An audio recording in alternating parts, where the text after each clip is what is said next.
في ليلة تتزين. Bagaimana Habib Saleh Tanggul?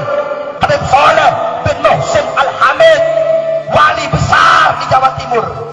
Kalau kita pergi ke Jawa Timur, tanya semua Jawa Timur itu kenal Habib Saleh bin Muhsin Al-Hamid Tanggul. Beliau terkenal doanya lebih cepat dari kilat. Nah, satu waktu beliau diundang oleh pemerintahan Saudi. Ketika itu pemerintahan Saudi mengundang beliau. Diundang. Nah, ini ada keterkaitan. Kenapa sih kok jamaah haji Indonesia itu bisa gampang ke Indonesia dan mendapatkan fasilitas yang enak di sana? Ada keterkaitan dengan cerita ini. Nah, Habib Saleh bin Muhsin Al-Hamid Tanggul, beliau pergi. Ketika itu Raja Saudi itu punya anak. Anaknya Raja Saudi itu, mohon maaf, tidak punya kemaluan belakang, tidak punya dubur. Jadi kalau buang air besar, buang air kecil, jadi tidak punya kemaluan dia. Dari kecil cacat. Jadi kalau buang air kecil, buang air besar, dilubangin dari sini. Sakit cacat dari kecil dia. Nah, berobat ke dokter kemana-mana. Ketika itu teknologi nggak kayak sekarang. Ketika itu berobat kemana-mana tidak bisa sembuh. Datang diundang Habib Saleh atas wasilah Habib Alwi Al-Maliki. Ketika itu mufti di Makkah. Kata Habib Alwi, Raja, udah undang Habib Saleh dari Pulau Jawa. Insya Allah kalau beliau doakan langsung sembuh. Pergi Habib Saleh datang. Ketika Habib Saleh datang, Raja bikin jamuan luar biasa. Ketika itu anaknya Raja lagi duduk di situ. Datang Habib Saleh dikawal. Habib Saleh datang ketika itu. Dari semua orang yang hadir, cuma satu orang yang dipukul sama Habib Saleh. Siapa yang dipukul? Anaknya Raja. Dipukul sama Habib Saleh dari belakang. Khair itu, khair. Habib Saleh gak tahu kalau itu anaknya Raja. Pergi Habib Saleh berjumpa dengan Habib Alwi. Ayo Habib Alwi, kita pergi ke rumah inti saja. Nggak usah di kerajaan, hawanya panas saya kalau di sini. Banyak setan, banyak iblisnya di sini. Ayo pergi.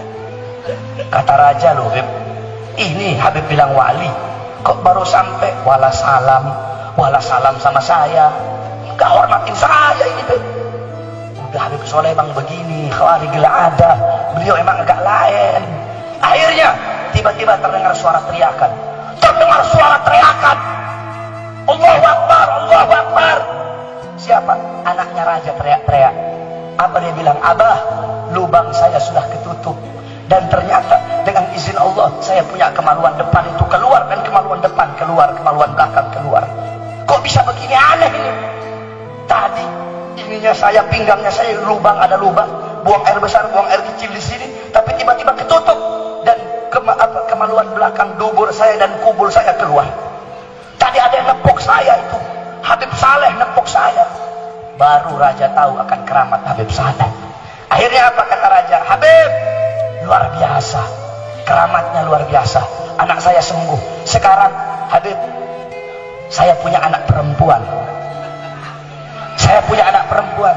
Kalau Habib mau, saya nikahkan Habib dengan anak perempuan saya, dan saya kasih Habib kedudukan di sini. Apa jawaban seorang ulama? Apa jawaban seorang aulia? Apa jawaban beliau? Oh maaf, tidak.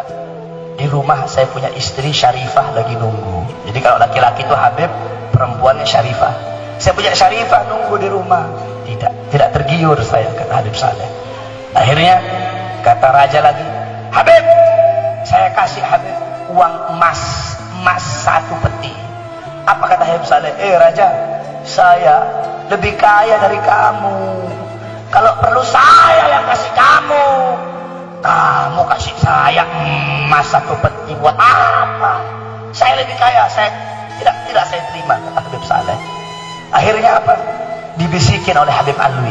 Habib Saleh, ambil itu uang emas, bukan buat Habib, tapi bagikan kepada keluarga-keluarga, kepada para habaib, para ulama yang susah yang berada di Yaman.